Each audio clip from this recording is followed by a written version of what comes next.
After 2 years, he came back for my offer. Welcome back, Troglodytes, to your daily dose of guitar information, the Trogly's Guitar Show. Going back to my favorite era of Gibson, the early 80s, when the handles fall off the lift-and reissue style cases. This is one that you kind of have to be a collector to appreciate. Most people would just be like, okay, what's the big deal? But that's why you watch my show, to learn the big deal. But my goodness, do you guys think this thing just looks extra gorgeous? It reminds me of some of the dark antique sunburst spotlight specials, just without the center strip within it. So if you've always been a big fan of those but hate the walnut stripe, hey, this is exactly what you're after. And on top of that, it's a chevron flame top. However, this is not from 1983. It's actually from 1981. This is what I consider a prehistoric. This is the early days of Gibson trying to do 59 reissues, and this is the pearl plaque version. So when we think the road to 59, a term coined by big-time collector Mr. Mike Slubowski, the first model when Gibson was trying theirself was the Les Paul KM. Now we've documented many of those, and I think we all know they're not good in respect to being a 59 reissue, but it's because of models like that Guitar Trader and other various dealers started to custom order guitars that were closer in spec to the original bursts. They wanted to see things like the ABR-1 bridge return, because when Nashville opened in 1976, from about 76 till 82, if you have an ABR-1 equipped Les Paul within those years, just know it's incredibly special. They also wanted to see things like thin binding in the cutaway, which we have, and exposes our maple top. We don't want the giant boat paddle headstocks, we want something a little bit slimmer. So they would spec them out slightly closer to what they should be. If you want to see a boat paddle, check out this 1980 Cherry Sparkle Les Paul Standard. And then come back looking at this and you'll be like, oh yeah, that is a breath of fresh air, isn't it? And then from there you get the Heritage series. Now some of the prototypes were done in Kalamazoo, but those were primarily a Nashville-built guitar, built within a standard, elite, and award categorization. And then in 83 we finally get the official prehistoric lineup where they call it a Les Paul reissue. And it just takes off from there. 10 years later, custom shop opens. So where is this one falling within our history books? It's right after the Les Paul KM. The Heritage series was going, but Kalamazoo wanted to do something better. So as compared to a regular Les Paul standard of the era, we've got the two-piece maple top, we've got the ABR-1 bridge like we were talking about. Gotta remember, this is the maple neck era of Gibson still. This one has mahogany. Headstock like we were talking about earlier. This likely has Tim Shaw PAFs in it, and the new reissue style knobs. Now, I might say, hey Trogly, I thought you said prehistorics have to have an ink stamp serial number. Well, that's not the case before 1983. The rules do get a little bit wishy-washy then. But this one is number 30. Now, Slubowski has a picture of number 1 on his website. You can compare your serial numbers here. I'm not sure if this was part of that run or not. I don't know if this was for Guitar Trader or a different dealer. But take a look at the wood grain here. That's got a nice dancing. And the mahogany grain on that neck is very nice. Oh, and you're also going to notice no volute and no switch tip, because unfortunately it wasn't removed prior to shipping and it shattered. But thankfully, it looks like I can probably glue this one back together. That wasn't too bad. But otherwise, no additional case candy or paperwork to help us. But ooh, that's rare. The original case key even. So to a Gibson historian, this is a very rare guitar. If you're just a player, honestly, the Heritage series is going to get you pretty close, or any type of prehistoric reissue. But this is something that gets a collector excited, and I'm really happy with the way this thing looks in person. But I want to tell you the tale of how I got this. I first made an offer on this guitar in August of 2022. It was just on Reverb. I happened to see it listed and I was like, oh yeah, I wouldn't mind having one of those for my collection, because I was adding a bunch of cool stuff at that time. Unfortunately, my offer was not accepted and he eventually decided not to sell, pulled the listing. But a little over 2 years later, October 24th, 2024, he reached out to see if my offer was still good. And after a little bit of back and forth, another 2-week wait to see if anybody else was interested, Fred took my offer and here we are today. So let's get this thing all cleaned up and hopefully add it to my collection, bar finding anything absolutely terribly wrong with it.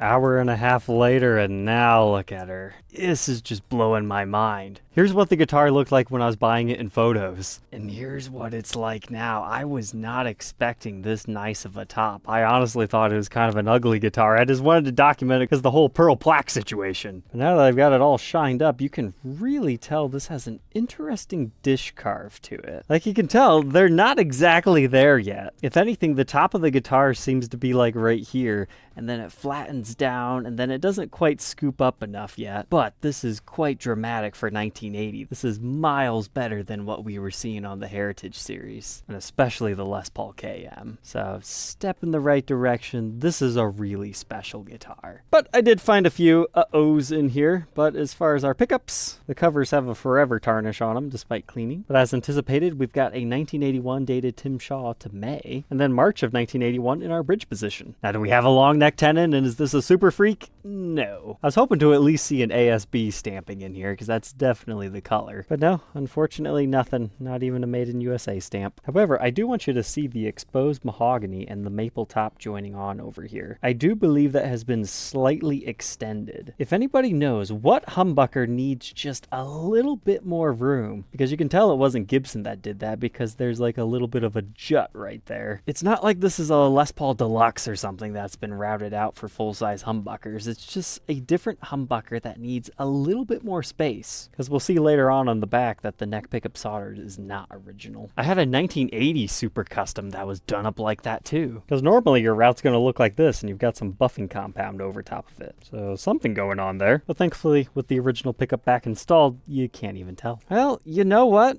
Maybe it was a mistake at Gibson, because look right there, the same jut, like somebody bumped the machine. I mean, they don't perfectly line up, but they're fairly close. Anyway, here's our bridge pickup cavity, more of the same. And unfortunately, no markings in here. And our cover is also tarnished on this one. But let's grab our readings. 7.81 in our bridge pickup position.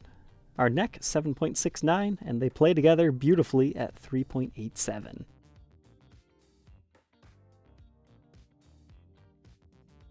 Now, what's the fate of that toggle switch tip?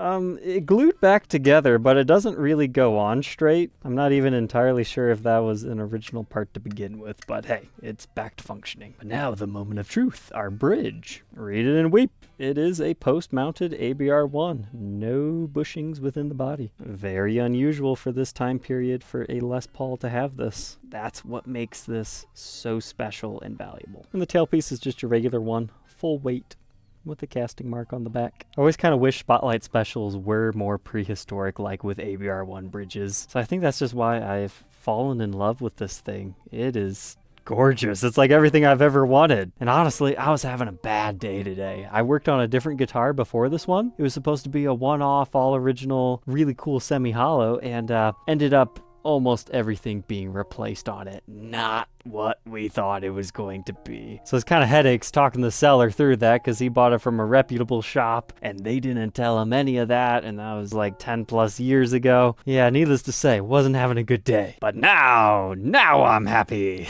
It's gorgeous. Love it. But we can take a second to appreciate our knobs. We've got the thumb bleeders, and it's just the irregular reissue style knob, but you gotta remember, 1981. These things are like nearly brand new. They came out with the introduction of the Heritage series in 1980. You wouldn't normally find that on a regular Les Paul standard in this era. Now, as far as our pickguard, it's got some scratches on it, like a little bit of a dig over there on the side. This has a nice patina built up onto our bracket there, even after I cleaned it. This guitar looks good with it, but it's almost tempting to leave it off. I like how small the burst is on it. But this was not a collector-owned example. There's unfortunately a really big gouge in the top right here. I hope that wasn't this that caused that in transit. That looks more like, oops, I dinged it against something. But then it's not too bad until you get into this area, where you can see something was kind of scratching it against the edges there, but thankfully it's not like frayed finish or anything. It's very smooth now. And then we've got some bracelet dings. Similar stuff banging against the top. And then we've got some dings over in this area. It is a well-loved and used guitar. I wouldn't say it's abused though, just natural wear and tear.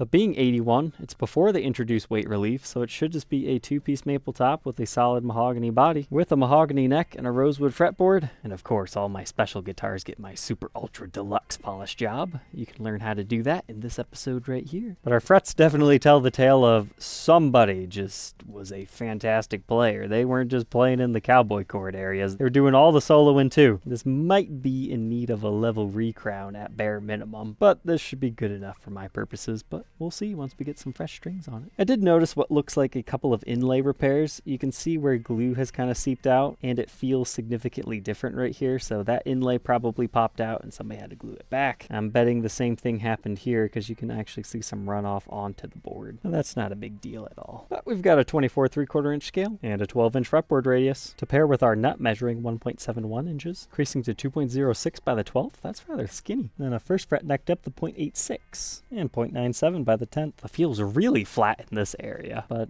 gets a little bit bigger up here. Here's a look at that neck profile at the first fret and the 12th fret. I mean, it's primarily C-shaped, but you can see the shoulders sculpt away rather drastically on both sides. Interesting. It's kind of hard to see. These are very dark tortoiseshell side marker inlays, but if you look just at the right time, you can see the red reflecting. Gotta look at a couple of them, because some shine better than others. Here's a really good one.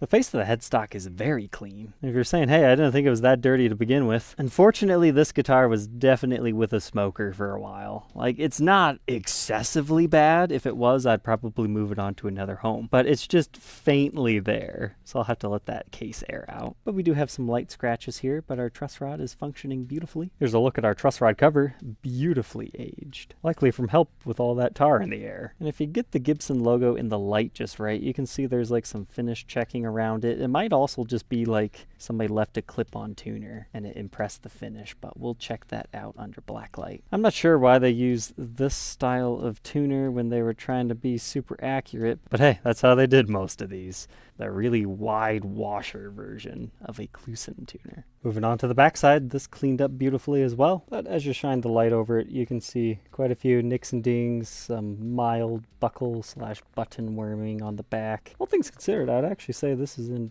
pretty decent shape for its age. And I think it's funny because I see like a little smiley face over here. You've got 2 eyes, a nose, and then a mouth hiding within your dancing wood grain. That comes out a lot better now that it's been polished. And now our control cavity. Yep, the neck pickup has been messed with. When I was taking a look at it, I noticed that the connection wasn't actually connected to the pot. For some reason, this solder doesn't want to stick to it, so I broke out my iron and connected it here, so we should have a better ground for that pickup now. But the bridge pickup looks believable enough. Like, maybe it was touched up, maybe not. Kind of hard to say for sure, but at least all the wiring and capacitors are definitely stock. But this one dates to the 28th week of 1980. This one's the 45th week of 80. Another 45, and this one looks like maybe 29. Now, since we know the neck pickup was messed with, I can confidently say that someone lost one of the screws to here and it wasn't a factory mess up, because we do still have a shielding tin on this model, but only one of the securing screws. Another way I can tell this has been messed with is 3 out of the 4 screws are stripped because someone was using a power drill to re-secure it. Now, do they stay in place? Yes, it's just they don't fully tighten down. But at least that one still does. Here's our toggle switch cavity. I cleaned that all out with some deoxit spray, but check out the maple cap. That looks just as flamey back there as it does on the top. But here's another look at our thin binding in the cutaway. The maple looks very different with that staining. And then, yep, we've got nicks and dings along the edges. A lot more than what we saw everywhere else, especially down here by our output jack. But you can see that they utilized a plastic jack plate. And while these do look like error-correct strap buttons currently on it, I have a sneaking suspicion that somebody had strap locks on this at one point in time, as the bottom strap button is secure, don't get me wrong, but it's not as tight as it would be if nothing was ever touched. But here's a look at our brown backplate and matching toggle cover.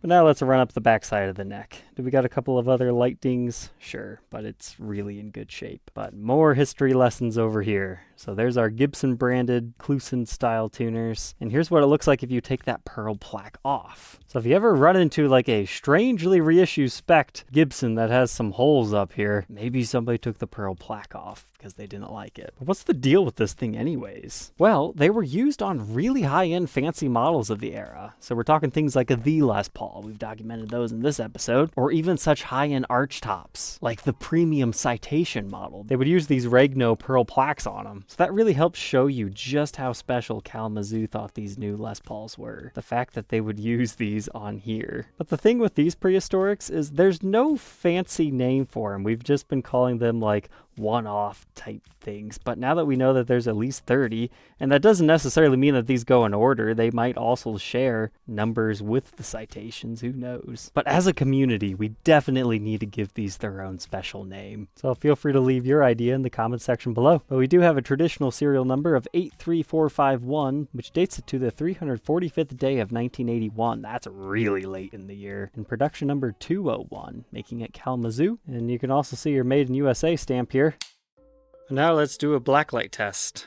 Honestly, it's kind of interesting looking. You can see sweat absorption in this area, but then the center, I can't tell if that's just the coloring or if something went on there.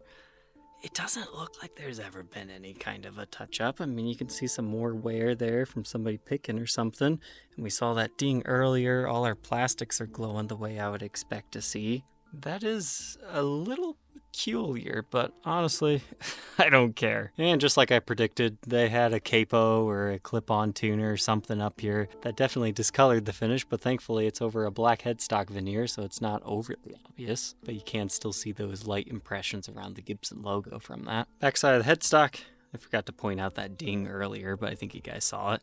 Maybe a little bit of contamination from lubricating your tuners. And then down here, oh, nasty stand rash, but thankfully it's not like a repair. Otherwise, the neck appears to be in pretty good shape outside of some light lacquer rub there. And the back of the body is beautiful, as are our edges. And for completeness, here's the other side. But all said and done for a late 1981, what have we got? 9 pounds, 11.4 ounces. Not the worst, but not the best. Let's go ahead, plug it in, and hear how these Tim Shaw PAFs sound.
You guys, but I think this thing sounds really good.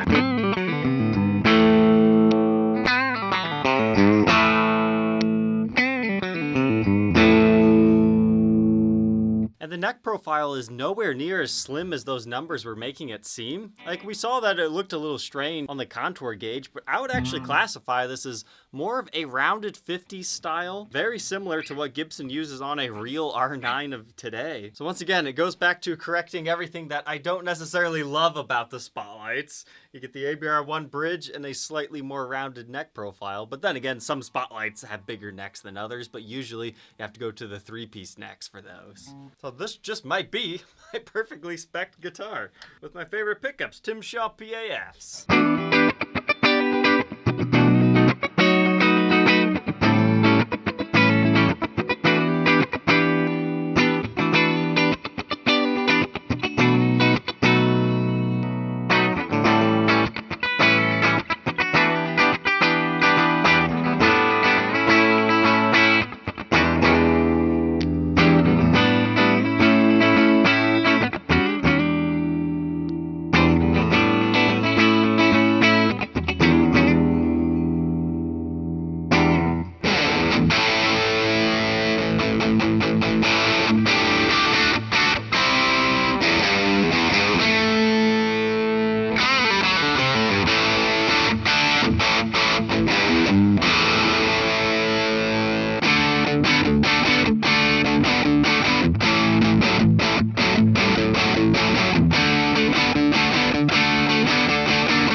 All I've got to say is, wow. I think this is my favorite guitar I've bought all year. Unexpectedly beautiful, and it sounds and plays fantastic.